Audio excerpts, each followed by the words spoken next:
Oh, hey, it's good to see you again. Let's have a quick chat.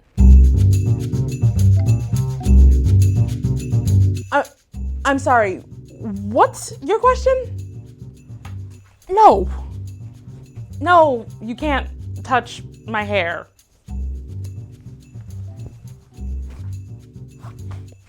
Okay, sorry I hit your hand, but let's talk about this, okay?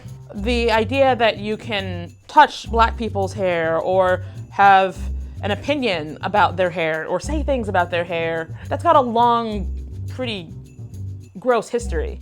It makes it feel like you, person watching this video, has the right to my body or a part of my body, and you don't. The idea that you think you do is weird and honestly kind of racist. Yeah, I know that it seems small, but it actually sends a really big message. There's a word for that, actually, for the little things that are racist or sexist or homophobic that sort of chip away at people over time to really weaken their spirit and their feelings. They're called microaggressions, and they can really wear you down. Microaggressions are things that are not overtly sexist or racist or homophobic or what have you, but have the implications of being so. Like the idea that you can touch a Black woman's hair, or that you might say to a person of color, "Wow, you're so articulate." Or asking a queer couple, "So which one of you is the man and which one of you is the woman in the relationship? Wow, you're a woman preacher? Wow, what does your husband have to say about that?" Yeah, all of those, they're microaggressions. They're little things, but the more that they chip away at you, they wear away at you, the harder it gets. It's like sandpaper. A little bit is not super irritating, but if you do a lot of that over time, you're eventually gonna totally wear away.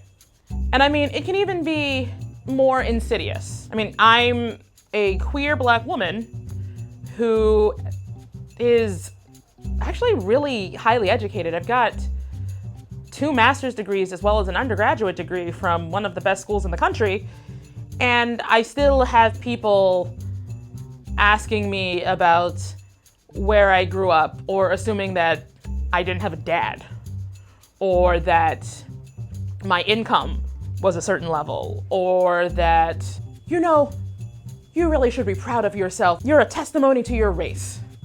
First of all, you don't know any of these things based on how I look, and I don't need to be a testimony to my race because I have multiple degrees. There's lots of reasons for Black people to be proud of themselves, and education is just one of them. Also, I'm like one person and can't possibly represent an entire race of people. That's ridiculous. But the idea that you might say something like that or assume that, well, that's a microaggression. It's not the same as calling me a slur, but it does play into some pretty gross stereotypes. There's a thing my friend likes to say. Wait. W-A-I-T. Why am I talking? And before she says something, she thinks about it. And if she doesn't like what she's thinking about, she doesn't say it.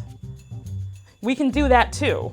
We can think before we speak so that we are making sure that we're not just speaking out of stereotypical ideas and we're not perpetuating these same issues that have been around for hundreds of years. We can take the time to really think about what we're gonna do before we do it so that we're not touching people's bodies or acting as if we have a right to them. And of course, when we do mess up, we can apologize. And I don't mean the over the top, "Oh my God, I'm so sorry." No, it doesn't have to be that big of a deal. Just apologize, acknowledge that what you said wasn't cool, and move on to try better the next time. You can be sorry, and then you can try harder. Trying harder is actually the best way to say you're sorry. But seriously though, lay off the black hair. Does that make sense? Good. I'll talk to you later. Bye.